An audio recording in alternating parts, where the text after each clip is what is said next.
Here we go. Recording in progress. So we have learned that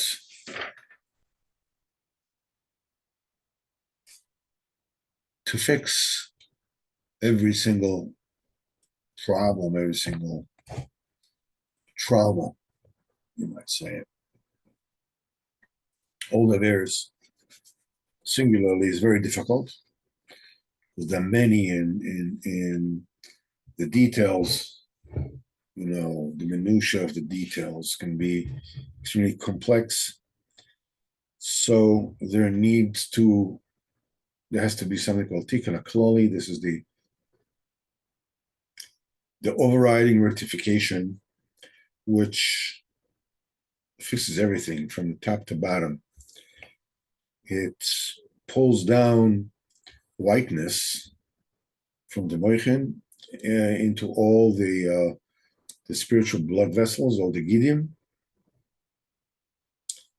And the way to awaken and to infuse this kind of whiteness is done through Shmiras Habris.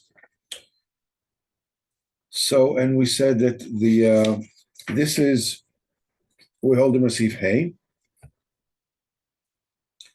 This is when a person damages the bris, he damages his mental faculties, and it's called Goizel Oviv Imoy. He robs his father and mother. The father is the Chochmah and the mother is the Bina.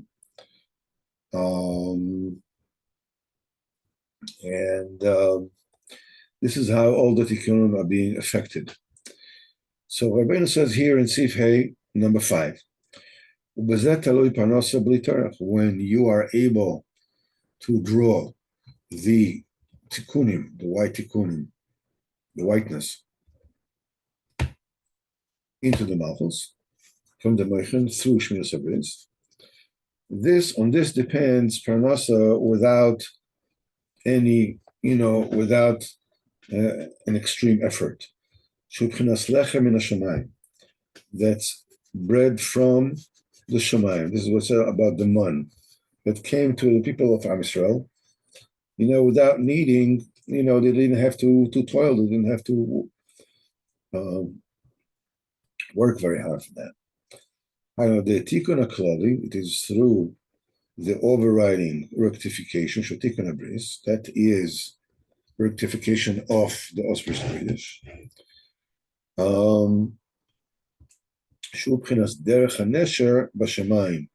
The road, the path of the eagle in the Shemayim, as we said before, that the bris is called ruach, and the ruach is and the nesher, the eagle, is a euphemism for the ruach. And so we said that through the Pchinas Nesher, Derech HaNesher B'Shamayim, the path of the Nesher in the Shamayim, that through the Pchina of Nesher, which is Shamayim, through Tikkun Habris, which is Pchinas Shamayim, Yezechutu Lechem in the Shamayim. Your bread comes from Shamayim, your sustenance comes from the Shamayim, but also without much trouble. V'zeh v'aman kizra gadhu.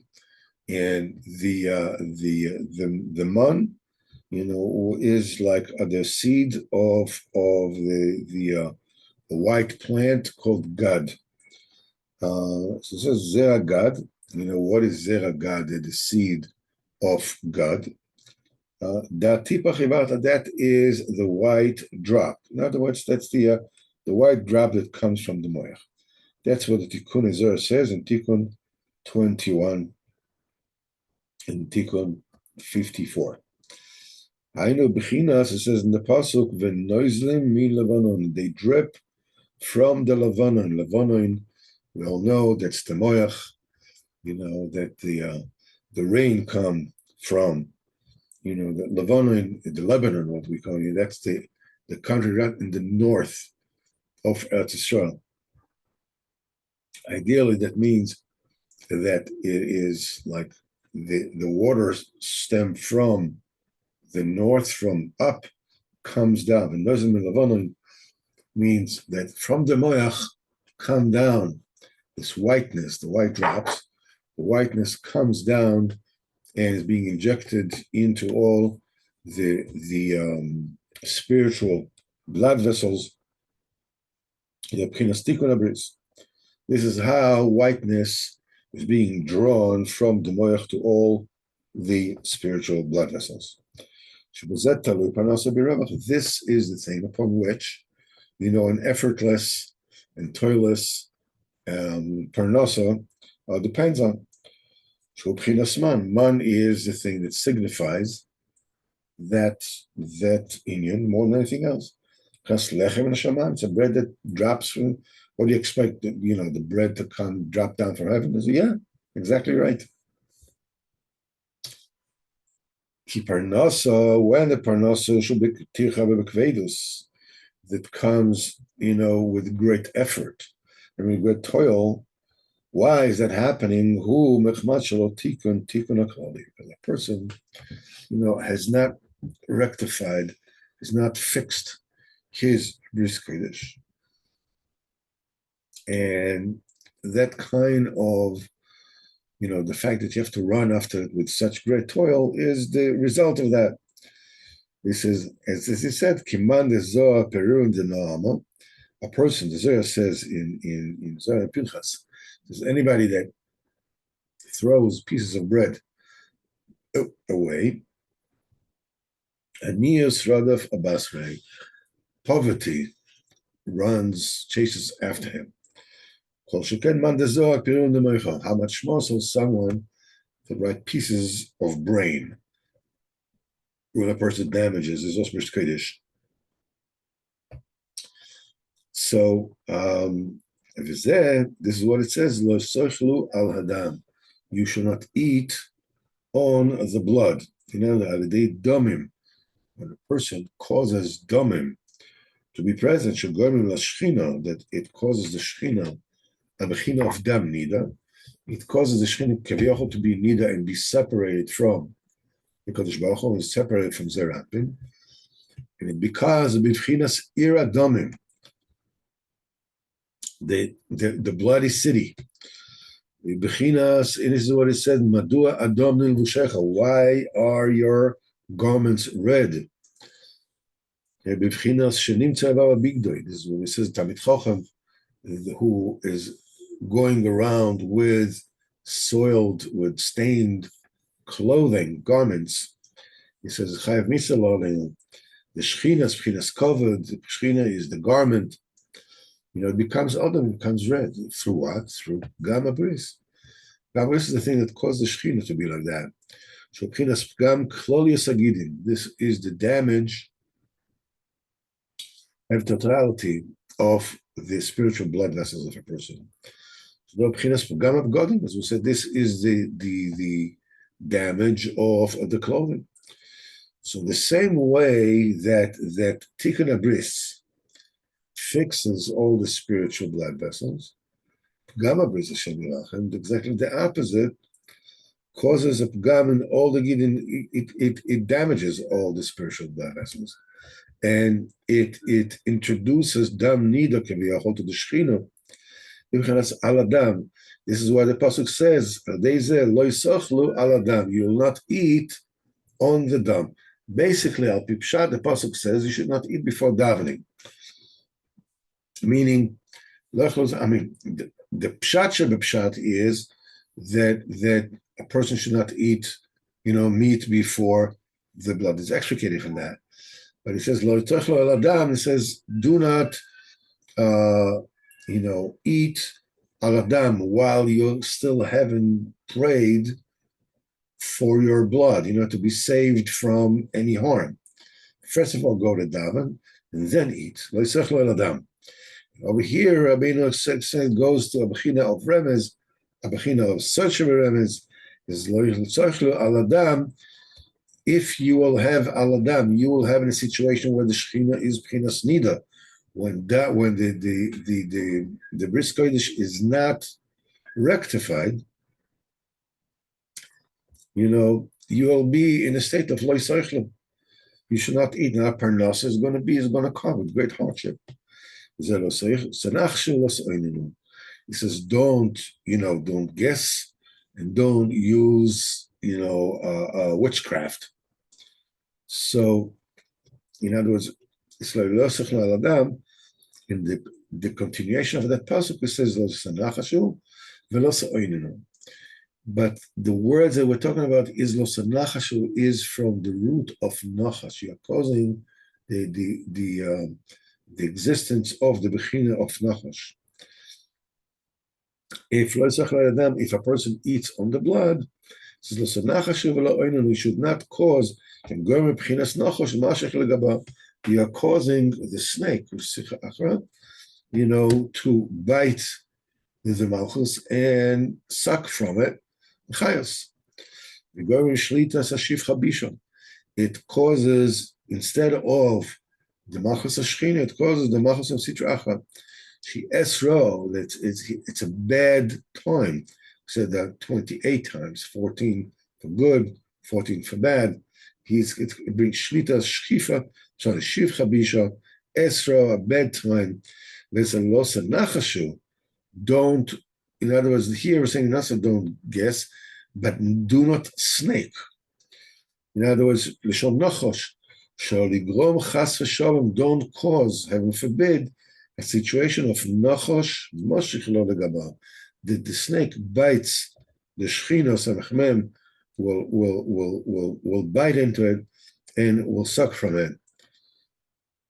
Los oinenu means sholashon es ve'oino. There's a person when he marries a woman, he has to make sure that he does not miss the es and the oina, the time of her oina, when a person is supposed to be with his wife. This is called oina. Es ve'oina, that both mean a period and a time. They do not cause chas v'shalom shlitas esra. Don't make it so that the bedtime will govern shalakav chesitim of the 28 times. That causes the malchus zitracha to rule. All this is included, as Yaakov Avinu said. Avinu asked, "V'nosali lechem lechol uveged lilmoish." The Lord gave me food to eat and clothing to wear. And what's alluded in is kizeh talui b'zeh, because one thing depends on the other. Ki parnasa, easy parnasa, lechem lechol, food to eat, bread to eat. Talui b'chas begodim levonim. It depends on white clothing. In other words, introduction of whiteness, of loveliness, into all the begidim, the spiritual blood vessels, begidim show begodim, the garments. Now, this is tikkun abris. This is when the Shechina, instead of having red clothing, it has white clothes. Zeh says, "Veleochol lesovo lemchas atik." In Yeshaya, it says about the richness of the town of Tzor, that the tzaddikim will when Melech Mashiach will come, the tzaddikim will plunder it. Veleochol lesovo, to eat their fill, lemchas atik, and to cover themselves with glorious clothing. Means that the parnas and the achila are interdependent. The parnas and the achila are dependent with the begodim. And this is what Yaakov Avinu did. When he took the sticks, when Lavan, he had this deal with Lavan. This is the parnas of Yaakov Avinu. And Lavan expected Yaakov Avinu to have great difficulty in accumulating his parnasa, his wealth. And as we know, he tried to cheat him 100 ways to Sunday, not just 9 ways to Sunday. And so what Yaakov Avinu did, when he took the sheep and brought them to the trough, he took these pieces of wood and he took off the bark and he exposed the whiteness of the inside of the pieces of wood. And he made a lot of, he scraped it in many places, and it caused the usually brown bark, the pieces of wood, of trees, branches, he caused them to look white. It's called machsaf alavan. He exposed the whiteness. It means what the Torah is hinting to us, that Yaakov has managed to draw down the whiteness, to all the Gidim. This, how was he able to do that? The answer is, this was done through Tikkun HaKlali. What did Yaakov say about Reuven? He says, Reishis Oini, you are the beginning of my force, which means that Reuven was the first drop that ever came out of Yaakov Avinu. Rashi says that he has never had an emission until the first time that he was with his wife Leah. This is, you are the beginning of my force. So you see, Yaakov Avinu, it epitomizes Shmiras Habris. He was totally guarded. Remember, Yaakov Avinu was 80 years old at that time. The filter of 80, 100% perfect. And so you see, he was Zoichet to Tikkun Habris B'Shleimus. That's why it says about Yaakov Avinu, in a sitter of tents, with Chinas Shemaim. Tents is called Noteka Shemaim, Yeriya, Noteka Shemaim, Yeriya, the Kodesh Baruch Hu, hangs the heavens like, the sheet of a tent, the cloth of the tent. So Alan is a euphemism for the Shemaim. The Kodesh Baruch Hu has strung up the Shemaim like a tent to sit under it. The Shemaim that we have, the atmosphere that we have, is actually protecting us from radiation that comes from above, from meteorites, from all kinds of stuff that comes. It's like the tent that is guarding the people who dwell in it. The Shemaim is Pchinas oil, Yoshev oil, it means Pchinas Shemaim. Hainu, meaning Derech Nesha B'Shamayim, the path of the eagle in the Shemaim. Nesher is Shmiras Habris, and it says that Nesher Pchinas Shemaim, Shemaim is Tikkun Habris. Shemaim is when the Tikkun Habris is proper, person gets his lechem in the Shemaim. So Pchinas Zoyar Arakia, the glow of the firmament, Lashon Shazoris, that's the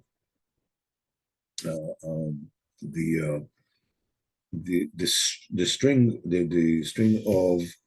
of white wool that Shemal bin of Israel that showed, Yom Kippur used to take pieces of dyed wool, red dyed wool, and used to tie half on in Beis Hamikdash and half on the billy goat that was sent Lazazel. And when the billy goat died, the Lashon Shazoris would become white. It's called Lashon Zahiris. Is that the domim, the blood, the averus of the Shasagidin, of the 365 spiritual blood vessels, becomes white. B'Chinas im yadimu katoilo katzemeriu. If your sins should be like red dye, kashele galbino, they'll be whitened like snow. Im yadimu katoilo, if they would become red, like this crimson that was produced in those days from a certain kind of worm, katzemeriu, they'll become white as wool. One of the interesting things that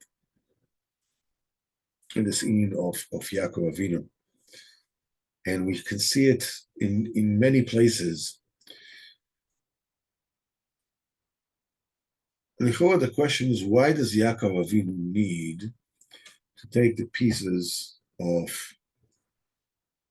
these branches of wood and stick them in the water troughs of where the sheep were drinking?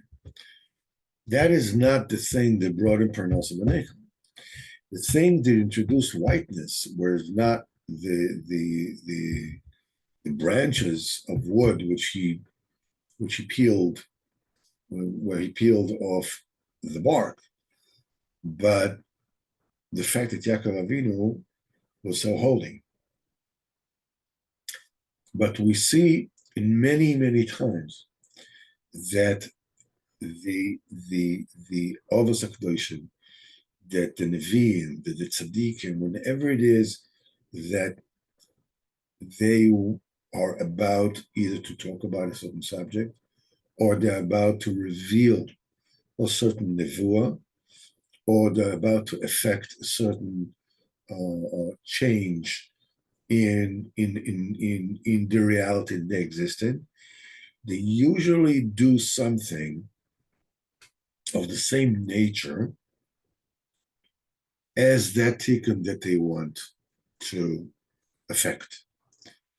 When Yaakov Avinu wants to bring down from spirituality the fact that he was totally holy, he was totally clean in Kedushas HaBris, to bring this into a Maisa, into the fact that he will actually have a great amount of property, he was doing something Lamaisa in which he took a kind of whitening. He took these branches, and he peeled off the barks, exposing the white, and the white was put there before the sheep, introduced whiteness to the situation.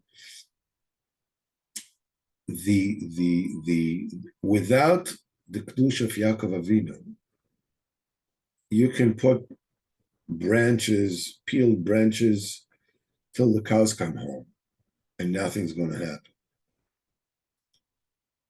But the tzaddik does something in order to affect a certain situation.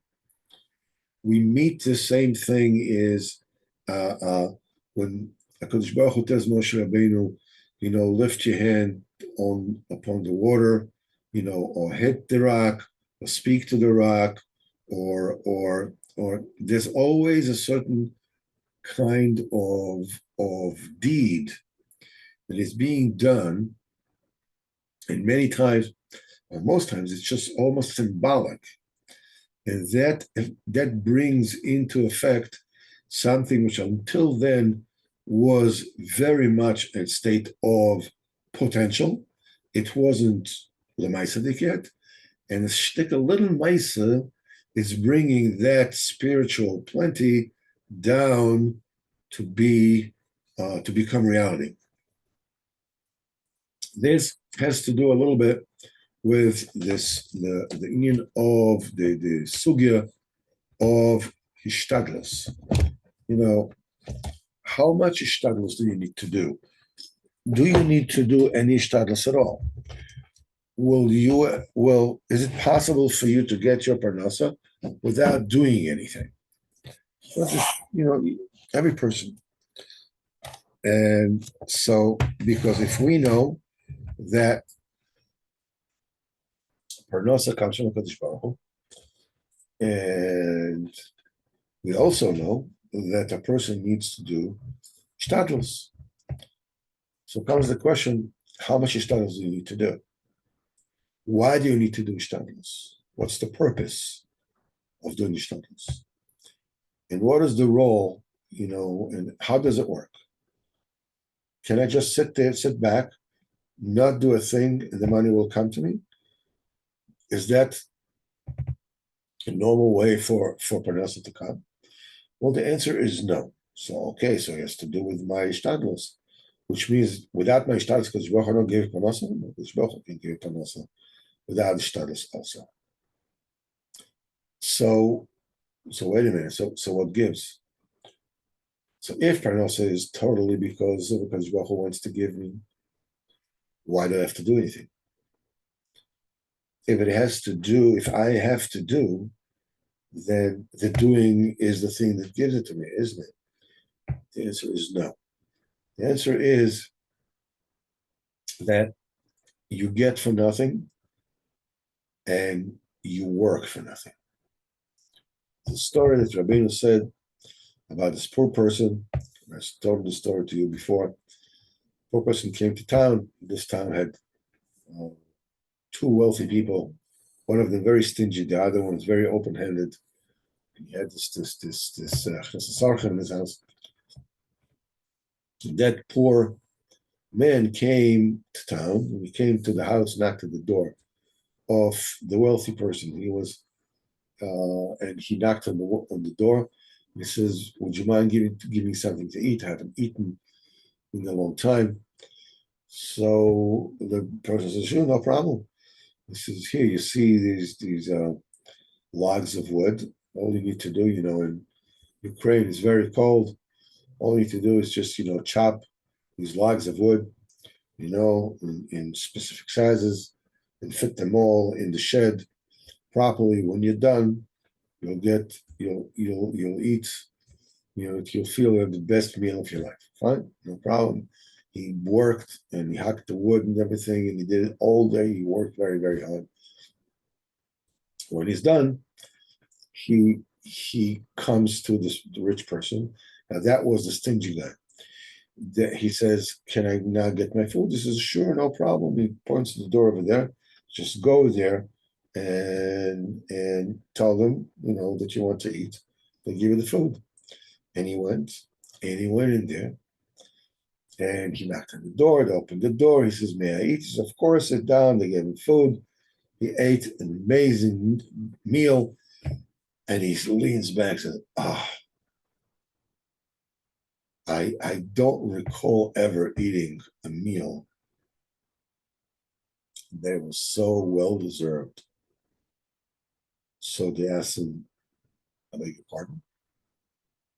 As it were, the stingy guy sent him to the generous guy to eat. So he told him, "I chopped wood all day for this meal." So they laughed and they told him, "Listen, you worked for free, you worked for nothing, and you're eating for nothing. You work for free and you're eating for free." As Rabbeinu said, this is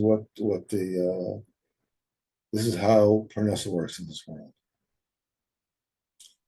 So the question is about, why do I have to work? Okay, if I'm working for nothing and I'm eating for nothing, why do I have to do something?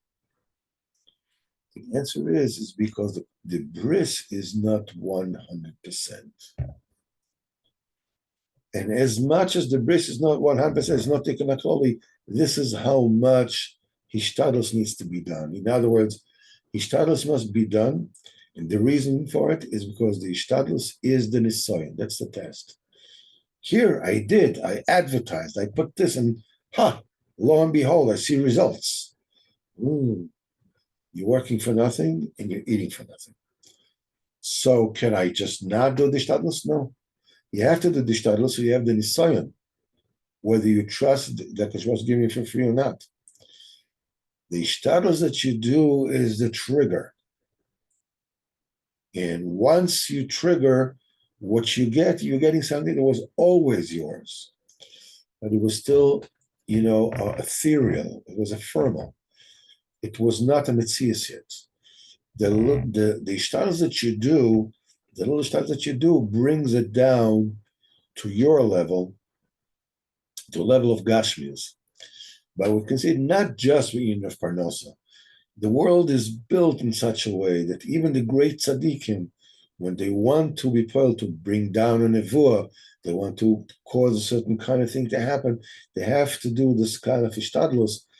When you take a look at what the ishtadlus Yaakov Avinu did, it sounds totally ridiculous. Well, you take pieces of wood and you peel them, of branches, of this, and you peel them, and Yeah, that's all the shtaddles that Yaakov Avinu had to do, because Yaakov Avinu was totally clean.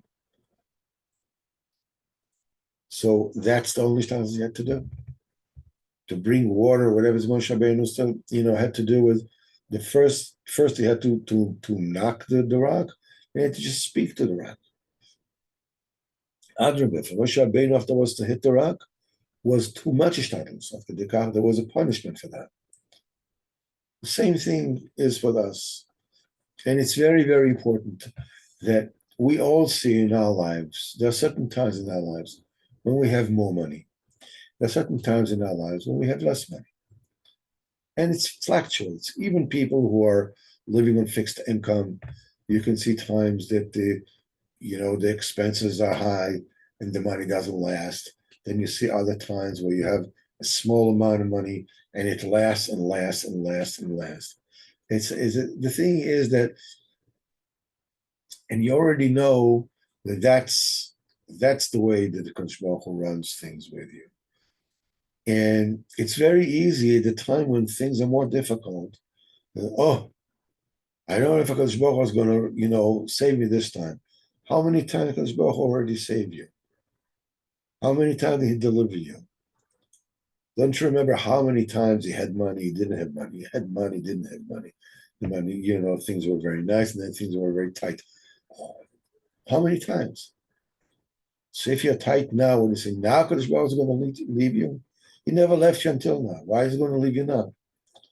Only now you should know that the